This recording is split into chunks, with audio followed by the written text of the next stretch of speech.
16장 1절로 16절입니다. 요한계시록 16장 1절로 16절 말씀입니다. 자, 한 절씩 교독하고 마지막 절을 합독하겠습니다. 또 내가 들으니 성전에서 큰 음성이 나서 일곱 천사에게 말하되 너희는 가서 하나님의 진노의 일곱 대접을 땅에 쏟으라 하더라. 첫째 천사가 가서 그 대접을 땅에 쏟음에 짐승의 표를 받는 사람들과 그 우상에게 경배한 자들에게 악하고 독한 종기가 나더라.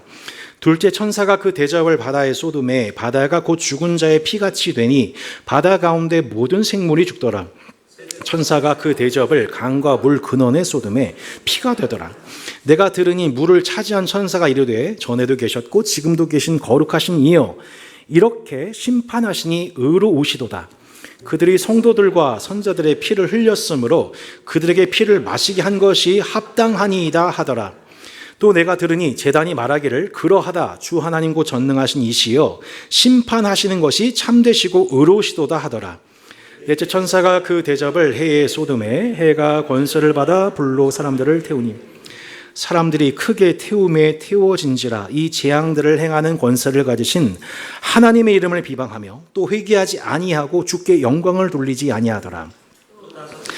그 대접을 짐승의 왕자에 쏟으니 그 나라가 곧 어두워지며 사람들이 아파서 자기 혀를 깨물고 아픈 것과 종기로 말미암아 하늘의 하나님을 비방하고 그들의 행위를 회개하지 아니하더라.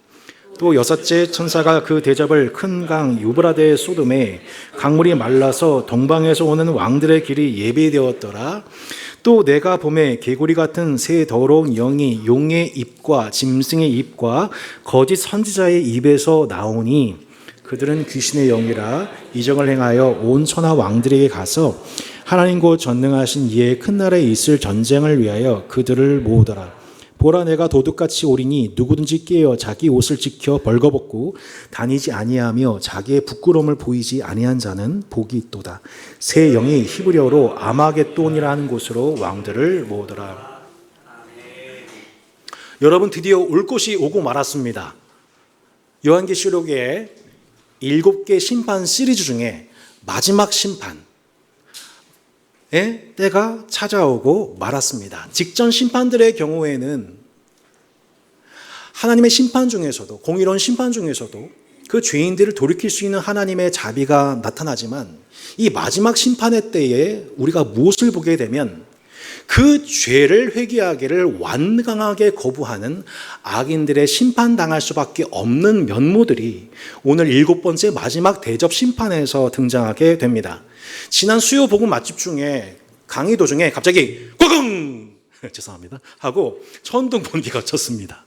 마치 이와 같이 요한계시록 16장 1절은 큰 음성, 하나님 말씀에 돌이키지 않고 이제 정말로 큰 일을 앞두고 있는 가운데에서 하늘의 큰 음성과 함께 이 말씀이 시작이 됩니다. 또 내가 들으니 성전에서 큰 음성이 나서 7 천사에게 말하되 너희는 가서 하나님의 진노의 7 대접을 땅에 쏟으라.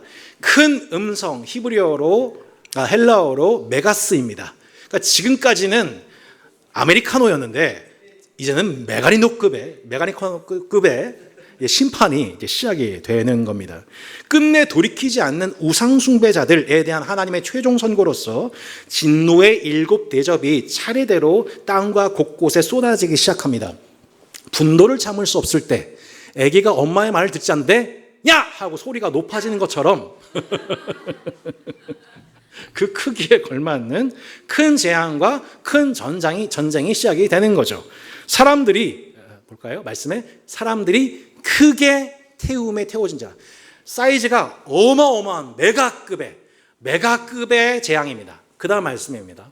하나님 곧 전능하신 이의 큰 나라에 있을 전쟁. 이 전쟁 큰 날에 하나님의 이보다 큰 날이 없는 하나님의 역사적인 하나님이 여태까지 행하셨던 일 중에서 가장 큰 메가급의 스케일의 일이 전 우주적 스케일의 날이 있다라고 말씀합니다. 오늘 본문을 이해하기 위해서 반드시 도표가 필요합니다. 이 표입니다. 이따가 카톡방에 공유 드릴 테니 확인해 보십시오. 첫째부터 7째 대접, 각각 심판의 내용들이 나와 있고, 그리고 그것에 해당되는 출애굽기에 해당되는 출애굽기 때 있었던 일들이 요한계시록에서 지금 6가지 재앙이 반복되고 있는 것을 보게 됩니다. 마지막 심판인 7대접 심판 중에 첫 번째 심판의 대상이 누구인지 2절 보시겠습니다. 첫째 천사가 가서 그 대접을 땅에 쏟음에 짐승의 표를 받은 사람들과 그 우상에게 경배한 자들에게 악하고 독한 종기가 나더라. 여러분, 첫 번째 하나님의 7번째 대접 심판 중 첫 번째 대접 심판의 대상이 누굽니까? 네, 우상 숭배자들입니다. 짐승의 표를 받은 자들, 애굽에서, 로마에서, 그리고 현 시대 속에서 우상의 표를 받는 자들에게 여러분 악하고 독한 종기가 납니다. 출애굽기를 보면 하나님께서 그 악하고 독한 종기가 누구에게서 나게 하셨냐면은 바로 애굽 사람들, 짐승들, 그리고 마술사들이었습니다. 그 모습에도 불구하고 애굽 왕은 끝내 돌이키지 않았지요. 여러분, 오늘 본문에서 오해하지 말아야 될 부분은 이것입니다. 질병이 무조건 하나님의 심판의 결과가 아닙니다. 동의하시죠? 예, 우리는 예상치 못한 고난 속에서 몸에 질병이 발생합니다. 그리고 사회적인 재앙에 의해서 코로나 등 재앙에 의해서 몸에 발병이 나기도 합니다. 예, 죄의 결과로서 발병하는 것이 아닙니다. 하지만 오늘 본문에서는 우상 숭배자들에게 그 죄의 결과로서 질병이 나타나는데, 그래서 그 질병을 뭐라고 하냐면 악하다, 독하다라고 합니다. 이것은 우상 숭배자들의 평상시의 삶 자체가 악하고 독했기 때문이라고 볼 수가 있습니다. 자신의 몸을 가지고 탐욕에 길들여지고 이웃에게 악을 행하는 그 악하고 독한 삶의 결과로서 하나님이 그 몸에 악하고 독한 종기가 나게 하셨다고 말씀하고 있습니다. 흙으로 지음을 받았고 하나님의 영을 공급받은 인간의 육체가 하나님을 기억하고 돌이키게 하시도록 하나님은 우리에게 몸을 주셨습니다. 몸에 약함을 주셨습니다. 그런데 그 반복되는 사인에도 불구하고 내 몸을 내가 악하게 사용했구나, 독하게 굴었구나, 내 그 중심을 돌이키지 않는 모습이 우상 숭배자들의 악하고 독한 모습이더라는 것입니다. 그 결과로서 악하고 독한 종기를 보고서도 하나님 앞에 자신의 악함과 독함을 회개하지 않는 것, 이것이 첫 번째 대접 심판이었던 것입니다. 만약 지금 하나님 앞에 그렇게 돌이키지 않고 있는 악하고 독한 사람들의 모습을 이 세상에서 보신다면 그것은 이미 심판이 임한 결과라고도 볼 수가 있는 것입니다. 두 번째, 세 번째 대접 심판은 한 세트입니다. 네, 탕수육과 탕수육은 한 세트인 것처럼 두 번째, 세 번째 대접 심판도 한 세트입니다. 이렇게밖에 설명할 수 없는 제 존재를 이해해 주세요. 13절, 4절 말씀입니다. 둘째 천사가 그 대접을 바다에 쏟음에 바다가 곧 죽은 자의 피같이 되니 바다 가운데 모든 생물이 죽더라. 셋째 천사가 그 대접을 바다에 쏟음에 바다가 곧 죽은 자의 피같이 되니 바다 가운데 모든 생물이 죽더라. 셋째 천사가 그 대접을 강과 물 근원에 쏟음에 뭐가 되었어요? 피가 되더라입니다. 여러분 혹시 기억하십니까? 분명히 기억 안 나실 겁니다. 지난 7나팔 심판 때에도 바다와 강이 피가 되는 심판은 이미 있었습니다. 아는 척이라도 하시면 좋겠습니다. 하지만 그때는 얼마가 죽었어요? 3분의 1이 죽었어요. 7인 심판 때는 4분의 1이 죽었고요. 그런데 이번 얼만큼 죽어요? 모든 생물이 죽습니다. 두 번째, 세 번째 대접 심판은 공통적으로 바다와 강, 곧 사람의 생명의 근원, 모든 자연의 생명의 근원인 물에 대한 심판으로서 그 물이, 바다가, 강이 피가 되었습니다. 여러분, 왜 두 번째, 세 번째 대접 심판이 이 물에 대한 심판일까요? 왜 물이 변하여 피가 되게 하셨을까요? 에 대해서 5절부터 7절이 정확하게 얘기하고 있습니다. 내가 들으니 물을 차지한 천사가 이르되 전에도 계셨고 지금도 계신 거룩하신 이여 이렇게 심판하시니 의로우시도다. 그들이 성도들과 선자들의 무엇을 흘렸어요? 피를 흘렸잖아요. 피를 흘렸으므로 그들에게 피를 마시게 한 것이 합당하다 하더라. 또 내가 들으니 제단이 말하기를 그러하다 주 하나님 곧 전능하신 이시여 심판하시는 것이 참되시고 의로우시도다. 아멘. 자신의 몸을 탐욕과 불의의 도구로서 한평생 몸을 들였던 우상 숭배자들의 첫 번째 임했던 재앙이 악하고 독한 종기가 났습니다. 몸에 죄를 뿌렸더니 그 몸에서 악하고 독한 열매가 나타났죠. 마찬가지입니다. 무죄한 자, 순교자들의 피를 흘린 죄에 대한 하나님의 정확한 보응이 뭐예요? 그 바다가 그 강이 피가 되게 해서 그 피를 마시겠다는 겁니다. 무슨 뜻이에요? 너가 의인들의 피를 흘려 그 피를 마셨다는 뜻입니다. 물이 아닌 너가 무죄한 자의 피를 흘려 그 피를 마시고 그것이 너의 살과 피가 되었다. 그 하나님의 보응이 뭐예요? 그 물을 피가 되게 하셔서 피를 마시게 하는 것. 이것이 하나님의 정확한 보응이라고. 지금 천사들이 그것이 하나님이 하실 일이 맞습니다. 제단이 의인화된 제단이 하나님은 참되시고 의로우십니다. 이것을 지금 누가 관장하고 있냐면 물을 차지한 천사가 증언했습니다. 여러분, 너무 당연한 얘기지만 물은 하나님의 것입니다. 여러분, 물은 하나님의 것입니다. 공기가 하나님의 것입니다. 여러분의 식량, 식수 모두 여러분이 소유하고 계신 동산과 부동산, 여러분의 생명과 호흡과 건강 하나님의 것입니다. 주신 이도 하나님이시고 거두신 이도 하나님이십니다. 애초에 내 것이 아니기 때문에 하나님이 거두셔도 우리는 원망할 것이 하나도 없습니다. 여러분 아멘이십니까? 예. 우리는 이것을 내 식수를, 내 식량을, 내 부동산을, 왜 내 인생을, 내 몸을 다 왜 내 거라고 생각하죠? 아닙니다. 우리는 전능하사 천지를 창조하신 하나님을 믿습니다. 천사가 물을 차지하고 그것을 뺏으니까 피가 되냐니까 비로소 그때서야 이 물이 우리 게 아니었구나 알게 되는 것이죠. 오죽하면 하나님의 제단도 증언하시는 겁니다.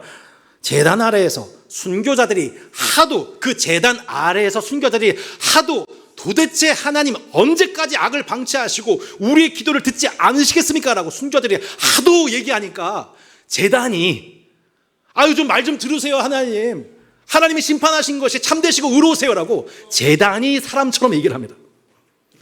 여러분, 지금 우리가 살고 있는 세상에서 착각하지 마십시오. 이 땅은 유토피아가 아니에요. 이 땅은 양육강식과 적자 생존에 지배하는 짐승사회입니다. 여러분, 이 땅은 짐승사회예요. 강한 자가 약한 자를 굴림하고 무지한 자의 피를 흘리고 살을 찢겨서 자신의 살과 피를 채우는 짐승 형상이에요. 겉에 얼굴은 인간이지만 실제로는 뭐예요? 짐승이에요. 그러니까 시편 기자 얘기하잖아. 나는 짐승입니다. 죄인 중에 괴수입니다. 괴수. 짐승이에요. 짐승. 우리가 타락한 우리의 깨어진 본성이 뭐냐면 짐승이에요. 얼굴은 번지를 하는데 짐승이에요. 짐승. 강한 짐승에게 경배하면 먹고 살게 해줄게, 살려는 드릴게 위협하는 세상이라고요. 성경은 시종일관 구약에서부터 신약 끝까지 지금 인간의 모습이 왜 그러냐? 짐승화된 거다. 짐승화된 거다. 그 약한 자의 피를 희생하는 그 짐승 사회에 대한 하나님의 보응이 뭐예요? 바다와 강을 피가 되게 하셔서 그 피를 우상 숭배자들에게 맛보게 하는 겁니다.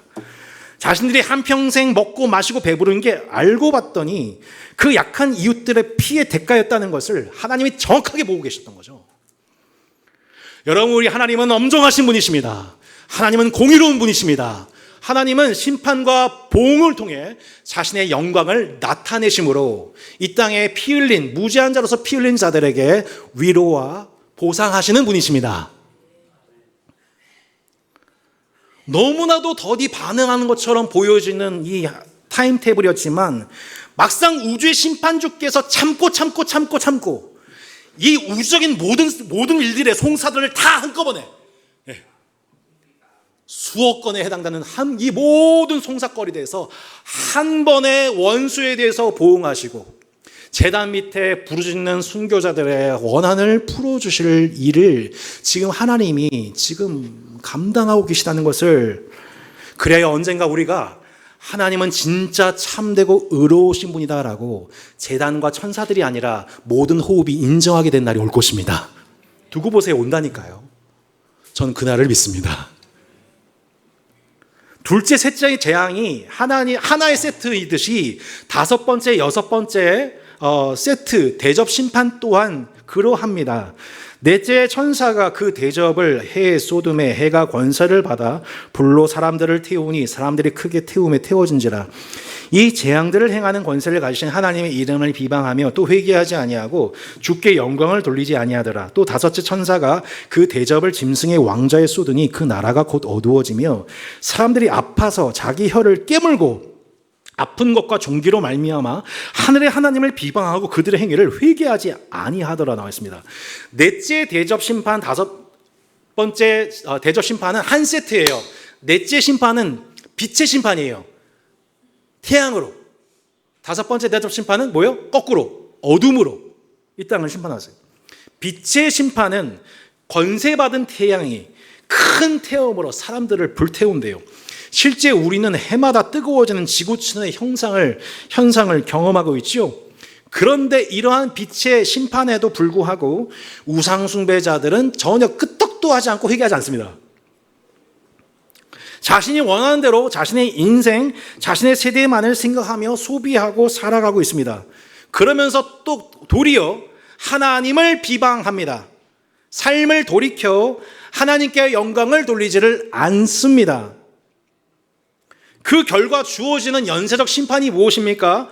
흑암의 심판입니다. 흑암의 심판. 흑암이 짐승의 왕좌에 쏟아집니다. 그러면 그 나라를 다스리는 왕과 위정자들의 눈이 어두워지게 됩니다. 전체 나라가 영적으로 어두워집니다. 이것은 단순한 물리적 흑암이 아니라 영적인 흑암이 온 나라를 들이우게 되고 온갖 도덕적, 사회적 문란함과 무질서가 팽배해지게 된 결과 사람들이 뭘 하기 시작하냐면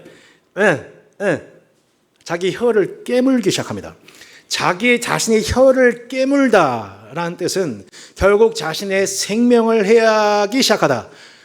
다른 것이 아니라 혀를 깨문다는 것은 자해적 언어, 하나님의 형상을 파괴하는 살인적 언어를 행하기 시작한 뜻도 포함됩니다. 영적인 어두움이 한 나라에 들이오게 되면 한 나라의 그 모든 언어들이 타락하게 되고 서로가 서로를 죽이는 악독이 그 입술에 가득해지게 되는 것입니다. 그 심지어는 아픈 것과 종기, 아픈 것과 종기가 나와 있죠. 아픈 것과 종기. 아까 첫 번째 재앙의 결과로서 나타날 게 뭐였어요? 아프고 독한 종기였단 말이에요. 아픈 것과 독한 종기에도 불구하고 여전히 회개를 안 해요. 사회적인 재앙이 임했음에도 불구하고 여전히 회개하지 않아요. 이 말씀이 좀 난해하게 느껴져서 2주 동안 이 말씀을 준비하다가 결국 제가 이 말씀 앞에 깨지게 된 건 저 자신이었습니다. 제가 참 부끄러운 얘기지만 저는 제가 뭘 우상으로 섬기고 있는지를 이제 관찰을 하게 되면서 뭘 알게 되냐면 내 죄는 탐식이다. 예, 탐식이 제 별명가 탐식이. 예, 이렇게. 내가 여태까지 하나님처럼 하나님보다 더 사랑했던 게 탐식의 문제였구나 하는 걸 알게 됐습니다. 제가 청년 목회 시절에 청년 신방을 핑계로 해서 성복주한교회 항상 옆에 뭐가 있어요? 맥드라이브. 예, 그래서 점심에 빅맥, 유럽을 빅맥, 빅맥 이렇게 콜라, 라지 세트. 그래서 그거 매일 먹고 막 이렇게 또 교육자실에 있는 청년들이 먹고 남은 피자, 햄버거 막 이런 거 이렇게 또 주워 먹고 콜라 물 마시고 막 이러니까 당은 점점 올라가고 상처는 점점 남지도 않고 몸은 자꾸 피곤하고 회복력이 떨어집니다. 그럼 옆에 있는 사람들이 보고서 제 아내를 비롯해서 많은 사람들이 이거 먹으면 안 돼. 죽어. 얼마나 많은 사람들이 염려했지만 건강을 자부하고 막 살았단 말이에요. 그 결과 지금 제가 당 관리 중이란 말이에요. 코로나 시절에 따스한 FC, BB 덕분에 스트레스 관리하고 그나마 땀 빼가지고 건강 관리했어요. 요즘에 자전거를 구입을 당근. 예, 그래서 이러고 당근. 네, 이렇게. 네. 너무 빠지지 마세요. 당근 통해서 자전거를 이렇게 구입을 했습니다. 저기 자전거 있을 줄 알았으면. 아이고, 세상에. 예. 자전거 구입해가지고 요즘 열심히 막 가을바람 쐬면서 했더니 허벅지 근육 강화되고 막 아침 평상시보다 물을 더 많이 마시고 제 몸에 맞는 음식 정한 것과 부정한 거 레이기처럼 이건 부정해, 이건 정한 거 막 이런 식으로 나름대로 정해서 이걸 입맛화하고 있단 말이에요. 그래서 나름대로 그래도 밀가루, 고기 섭취가 줄긴 줄었단 말이에요. 제가 무슨 얘기하고 싶은 거죠? 그러니까 운동과 식단 조절이 제가 하나님 앞에 드려야 될 회개였던 거예요. 이게 회개에 합당한 열매였다는 게 오늘 본문 통해서 저는 너무 정확하게 들어오는 거예요. 그러니까 건강을 잘 관리하는 거, 내 몸을 잘 관리해서 가족과 또 이웃과 교회에 그 건강한 몸과 마음을 가지고 설교하고 목회하고 신방하고 지치지 않고 여러분 이것이 하나님께 영광된 줄 믿습니다. 예. 그래서 여러분 우리가 모여야 되는 거예요. 9월 28일 날 따스한 야유로 모여야 되는 거예요. 비운동권 여러분, 카페에서 커피만 먹고, 그것도 밥 먹고 커피 마시고, 위 탈라고, 비운동권을 주장하신 여러분, 이번 기회에 여러분, 운동권과 함께 합세해서 여러분, 우리의 몸을 하나님 기뻐하시는 거룩한 산제물로 드릴 수 있기를 축복합니다.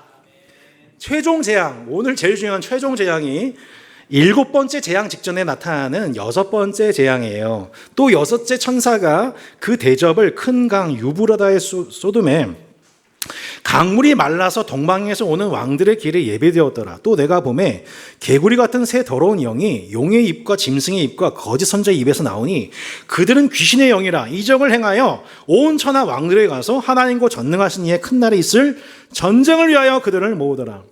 자, 여러분 6번째 대접이 지금 어디에 쏟아졌습니까? 큰 강 유브라데에 쏟아짐에 강물이 말라서 동방에서 오는 왕들의 길이 예비됩니다. 참 재미있는 표현입니다. 여러분 애굽에서 나올 때 뭐가 갈라졌어요? 강이 갈라졌습니다. 그죠? 구원을 받았습니다. 이스라엘이. 근데 이번에 양상이 거꾸로예요. 대접 심판이 강에 유브라다의 강에 떨어지게 되니까 그 강이 열리게 되고 동방의 왕들이 연합국가가 쳐들어와요. 강이 열려서 하나님이 이걸 허용을 하신단 말이에요. 참 희한한 장면이 아닐 수가 없는 것입니다. 여러분 도대체 유브라데가 무엇입니까? 유브라데는 하나님께서 하나님은 백성들에게 나누어 주신 기업의 끝입니다. 분깃의 끝이에요. 땅 끝. 아브라함한테 이렇게 말씀하셨습니다. 그날에 여호와께서 아브라함과 더불어 언약을 세워 이르시되 내가 이 땅을 애굽 강에서부터 어디요? 큰 강 유브라데까지 내 자손에게 준다. 그러니까 유브라데는 무슨 의미예요? 하나님이 분깃 재어주신 분깃 땅 끝. 여기까지가 하나님 주신 땅. 그 밖에 강 건너편은 뭐예요? 세상, 세속. 그런데 그 큰 강 유브라데에 대접이 쏟아져서 강물이 마르게 되고 동방 왕들이 우리 계신 기업의 땅으로 쳐들어오게 된 상황이 온 거예요. 이게 6번째 재앙 때 일어나게 된 일이에요. 여러분 이 현상을 우리가 뭐라고 여러분 하신 줄 아세요? 3글자예요. 세속화입니다. 6번째 재앙이 뭐라고요, 여러분? 세속화입니다. 하나님의 준 땅 안으로 뭐가 들어오는 거예요? 세상이 들어와서 점령하려고 하는 거예요. 여러분, 이 말씀이 지금 우리가 살아가고 있는 한국 사회와 한국 교회를 관통하는 말씀입니다. 지금 하나님의 기업인 교회를 향하여서 그 기업을 삼키기 위해서 6번째 재앙 때 일어난 일이 뭐라고요? 교회의 세상의 질서가 훅 들어오는 거예요. 그래서 교회를 왔더니 기업하고 똑같아. 담임 목사는 사장이고 장로님들은 다 그 CEO들이고 결국엔 돈 많은 사람들 오면 막 박수 쳐주고 이렇게 다 써주고 이러면 안 된다는 거예요, 제가. 그죠? 예. 예. 이렇게 좀 없어 보이는 사람한테는 이렇게 막 외면하고. 교회도 똑같아요. 그렇게 세상이 그 물을 따라서 여섯 번째 재앙으로 말미암아 열려진 길을 돌아 세상의 흐름이 훅 들어와가지고 교회를 삼키려고 하는 현상이 여섯 번째 재앙이에요. 근데 그 일을 주도하는 사람들이 있어요. 누굴까요? 13절. 또 내가 보매 개구리 같은 새 더러운 영이 용의 입과 짐승의 입과 거짓 선자의 입에서 나오니 그들은 뭐래요? 귀신의 영이라. 세 그룹 누구예요? 정치, 경제, 종교 권력들이 그들의 입을 가지고 사람들을 규합해서 교회를 세속화하기 위해서 결집시키고 있다는 겁니다. 이게 지금 한국 사회와 교회 안에 일어나고 있는 일입니다. 제가 이 계시록 말씀이 지금 이 시대에 왜 우리 가운데 해석이 필요한지, 왜 우리가 이 말씀을 주목해서 이 말씀이 2000년 전의 말씀이 아니라 지금 우리에게 주신 말씀으로 받아야 되는지를 이 본문이 정확하게 얘기하고 있습니다. 그들은 개구리 같은 새 더러운 영이라고 합니다. 개구리, 개굴. 네. 지금 여러분, 개구리는 뭐의 상징입니까? 큰 소리치고 과장하고 선전하는 존재, 더러운 영입니다. 교회 안에 더러운 영을 가진 개구리들이 들어와서 하나님과 예수 그리스도에 관한 순전한 말씀으로 그 말씀을 전파하는 게 아니라 자신을 과장하고 포장하고 또한 선전해서 하나님의 말씀을 혼미하게 하는 거짓 교사와 선자들이 어디로 들어온다고요? 교회요. 열려진 그 유브라데 강 사이로 거짓 교사들과 선자들이 교회 안에 물밀듯 쳐들어올 거다라고 얘기하고 있는 겁니다. 누가 얘기하셨어요? 그 얘기. 예수님이 하셨어요. 그 얘기. 말세 현상이다. 새 영이 히브리어로 아마겟돈이라 하는 곳으로 왕들을 모으더라. 여러분, 아마겟돈에 관한 다양한 해석이 있지만 확실하게 말씀드리면 아마겟돈은 절대 2차 세계대전을 의미하지 않습니다.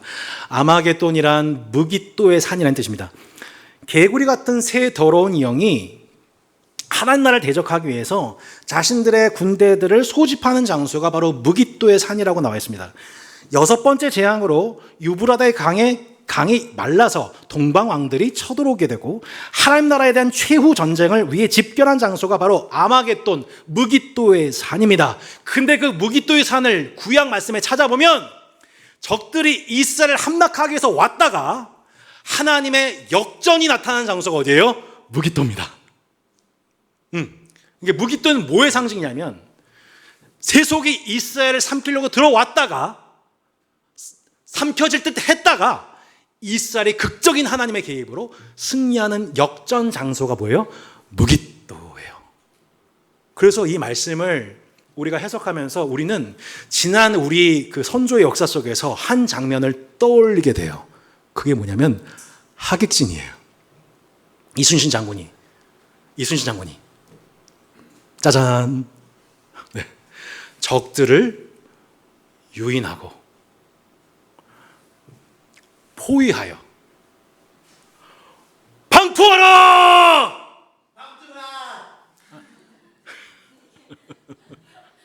하는 순간 질 줄 알았, 수백 천의 왜군에게 질 줄 알았던 조선 순군이 유인, 포위, 방포 통해 순식간에 적들을 섬멸했던 저 위대한 작전과도 같이 바로 오늘 아마겟돈 전쟁에서 왜 하나님께서 유브라데 여섯 번째 재앙을 통해서 강을 말리우시고 적들이 쳐들어오게 만드셔서 교회가 세속화 속에 하나님 도대체 교회는 어떻게 되는 겁니까? 교회가 이 모양입니까? 라고 탄식하는 의인들에게 하나님이 어떻게 역전하신다고요? 그 세속화의 물결들을 유인하여 그들을 포위하고 하나님의 말씀으로 발포하여 마침내 그들을 섬멸하는, 그 모든 세속을 섬멸하도록 우리 하나님께서 바로 무기또 아마겟돈 전쟁을 예비하고 계십니다.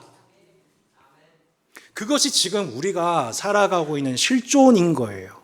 그러니까 지금 여러분 교회의 세속화에 대해서 우리는 늘 비판적이고 개혁에 대해서 부르짖지만 한 가지 잊지 말아야 될 관점은 바로 이 일을 위해서 이것이 허용되는 순간들이 있다. 교회가 세속화되는, 세상의 교회를 삼키려 드는 그런 모습들을 볼 때 이것이 끝이 아니라 하나님께서는 늘 그 적들 세속화의 흐름을 유인하고 포위하고 섬멸함으로 마침내 위대한 세속에 대한 섬멸을 허락하시는 전능하신 하나님이심을 여러분 기억하시길 바랍니다. 그렇다면 이 아마겟돈 전쟁을 앞두고 이 전쟁의 승리 원리를 이해하는 이스라엘 백성들과 우리는 어떤 준비를 해야 하는지 마지막으로 이 계시록 16장 중 유일하게 빨간 부분으로 나와 있는데 예수님이 하신 말씀입니다. 보라, 내가 도둑같이 오리니 누구든지 깨어 자기 옷을 지켜 벌거벗고 다니지 아니하며 자기의 부끄러움을 보이지 아니한 자는 복이 있도다. 우리는 천만 성도가 복이 있다고 생각했습니다. 세계 10대 교회 중에 6대 대형 교회가 한국교회에 있다는 것을 그거를 복되다라고 생각했습니다. 엄청난 규모의 성전을 세우면 그것이 복되다라고 얘기했지만 여러분, 그런 것이 복된 게 아니라 진짜 교회의 복된 모습이 무엇입니까? 누구든지 깨어 자기 옷을 지켜 벌거벗고 다니지 아니하며 자기의 부끄러움을 보이지 아니하는 자가 복이 있습니다. 그 교회가 복이 있습니다. 따스한 교회가 여러분 수천 명, 수백 명 이렇게 모이는 교회들인 게 그게 복이 있는 게 아니에요. 뭐가 복이 있는 거예요, 여러분? 옷을 갈아입지 않은 것, 세속의 흐름에 맞서서 들어올 때 그 세속이 이건 어쩔 수 없는 대세다, 흐름이다, 유행이다, 그 세속의 옷을 입지 않는 것, 갈아입지 않는 게 복된 모습입니다. 그리스도의 옷을 계속 착용하는 것이 복된 것입니다. 하나님의 말씀을 검삼아 적들의 끝까지 맞서 싸우다 죽는 일이 있더라도, 피해를 흘리는 일이 있다 하더라도 그 전쟁에서 물러서지 않는 군사로서, 그것이 여러분 진짜 성공입니다. 우리는 지금 세속화라고 하는 엄청난 역풍을 맞아서 역대 최단 속도로 성장했던 교회가 지금 제일 빠른 속도로 쇠퇴하고 있는 가운데 이 말씀을 받습니다. 그런데 여러분, 주님은 우리가 다시 1,000만 명, 2,000명 성도 이것을 위해서 기도하는 것보다도 지금 이 전쟁을 준비하는 소수일지라도 자신의 옷을 더럽히지 아니하고 세속에 물들지 아니하는 각 시대마다 짐승의 표를 받지 않고 경배하지 않고 어린 양의 인침받은 그 소수의 사람들을 통해서 하나님은 늘 승리하셨습니다. 누구든지 깨요. 자기 옷을 지켜 벌거벗고 다니지 아니하며 자기의 부끄러움을 보이지 아니한 자, 세속의 옷으로 갈아입기를 거부하고 자기 옷을 끝끝내 지킨 사람들, 99명이 갈아타도 끝까지 아니야 이게 맞아라고 고집하는 사람들, 자기 옷을 입은 그 상태로 다니면서 그거를 자기의 부끄러움을 보이지 않는 자들이 하나님이 최종 전쟁, 곧 세속을 완전히 섬멸하시는 아마겟돈 전쟁을 앞두고 소집하시는 당신의 군사들이라고 얘기합니다. 그 군사가 13만 명이 아니라 10만 명이 아니라 300명이면 충분했던 겁니다. 기도원 300용사처럼. 저는 저와 여러분이 그런 군사들로서 여기 있는 수십 명이 그러하다면 우리는 우리를 통해서 아마겟돈 전쟁에 여러분 역전 승리를 경험하게 하실 것입니다. 그걸 믿는 사람들, 지금 우리에게 찾아와 있는 마지막 역전 전쟁이 세속화와의 싸움이라는 것을, 지금 다사한 교회가 그 세속화에 대한 그거를 방비하여서 세속화가 교회 안에 들어올 때 그것을 보고서 함께 유인하고 그것을 포위하고 섬멸하는 방식으로 세속에 대한 소규모 영적 전쟁에 승리하는 주님의 교회와 군사들로서 우리의 지난 7년이 들어졌고 앞으로 우리의 그러한 더 대규모 전쟁을 감당할 수 있는 교회가 되기를 바랍니다. 그것이 우리가 일상 속에서 우리의 가정, 여러분 영적 전쟁은 교회에서만 일어나지 않습니다. 여러분의 가정에서 일어납니다. 직장에서, 노동 현장에서 일어납니다. 이웃과의 관계 속에서 드러납니다. 야유회로 보이지만 야유회도 영적 전쟁이 분명히 있을 것입니다. 그 가운데서 우리가 우리의 옷을 더럽히지 아니하고 세속의 옷을 흉내내지 아니하고 살아가는 하루하루 거룩히 살아갈 힘을 주시는 하나님을 힘입어서 매일매일 그 소규모 전쟁을 감당하는 그 군사들이야말로 아마겟돈 전쟁에서 최종 승리를, 우리가 그렇게 싫어했던 세속이 한순간에 섬멸되는 그 영광스러운 장면을 보게 될 주님의 군사들이 경험하게 될 영광임을 믿습니다. 그것을 위해서 우리가 뭐 해야 돼요? 하객진을 펼쳐야 됩니다. 네, 하객진이 필요해요. 세속화의 흐름이 여러분의 생각과 마음에 흘러 들어올 때, 세상의 유혹이 들어올 때, 여러분의 마음과 생각과 입술에, 여러분의 가정에 자녀들이 어디서 듣고 온 세속의 흐름, 생각이 들어올 때, 이 교회 안에 점점점 사람 수가 많아지고 뭔가 안정이 되기 시작해서 이제 막 다시 세속의 방식에 대한 유혹이 들어올 때, 바로 그때마다 그 무기또에 하객진을 펼치는 성도와 교회가 되기를 바랍니다. 할렐루야! 그것을 위해서 여기서 우리가 이 말씀을 받은 우리가 이거를 하객진 펼치는 훈련을 하셔야 돼요. 아멘! 예, 개인적으로 훈련하셔야 되고요. 가정에서 훈련하셔야 되고요. 일터에서 이 하객진 펼치는 훈련하셔야 돼요. 그래서 오늘 마지막으로 이 부분 정리하고 마무리할게요. 개인적으로 우리가 하객진을 펼친다는 건 뭐예요? 우리의 생각과 마음과 언행의 하객진을 펼치는 거예요. 세 가지입니다. 첫 번째, 몸의 거룩을 위해서 식습관, 운동, 수면. 네. 앞으로 제가 따스한 데서 몰래 그 컵라면 먹으려고 시도할 때는 112가 아니라 4752 끝자리 47 이문영 사무 전화하시면 됩니다. 식습관, 운동, 수면, 회개. 이게 지금 우리가 기본적으로 해야 되는, 알지만 안 하고 있는 거. 반복적으로 얼마나 많이 들었어요. 근데 안 하잖아요. 아무리 큰 소리 쳐도 저처럼. 예. 여러분, 이곳에 회개에 합당한 열매를 거두시길 바랍니다. 언어의 거룩, 혀를 깨무는 자해적 언어, 상대방의 생명을 해야 하는 자해적 언어, 이거 회개해야죠. 여러분, 가장 아름다운 순간이 언제예요? 때에 적절한 말, 때에 적절한 말, 하나님의 지혜에서 우러난 때에 적절한 말. 세 번째 보시면 영적 분별입니다. 개구리 소리가 들려올 때 과장과 선동과 정치, 경제, 종교 선전에 놀아나지 않고 그것에 즉각 반응하지 않고 팩트를 확인하는 것. 이게 뭐예요? 우리의 생각과 마음과 우리의 언행에 하객진을 펼치는 거예요. 우리 가정에 하객진을 펼쳐야 됩니다. 가정 예배 또 하나입니다. 중요한 것은 뭐냐면 우리 금요기도 때 그렇게 우리 성교사님 말씀 들었잖아요.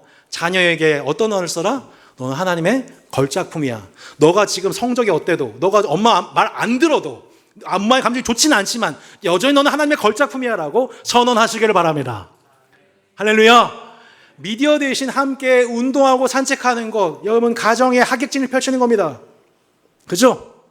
예, 세 번째 보면 교회 공동체, 따스 한 주 함께, 몸은 떨어져 있지만 한 몸으로서 함께 영적인 하객진을 펼치는 한 주가 되기를 바랍니다. 다음 주 함께 주일에 함께 모여서 이 영적인 하객진 함께 펼치는 공동체 훈련에, 공동체의 놀이의 축제에 기쁨으로 참여하시기를 바랍니다. 모두 함께 일어나셔서 우리 함께 기도하는 시간 갖도록 하겠습니다. 오늘 주신 말씀을 가지고 잠깐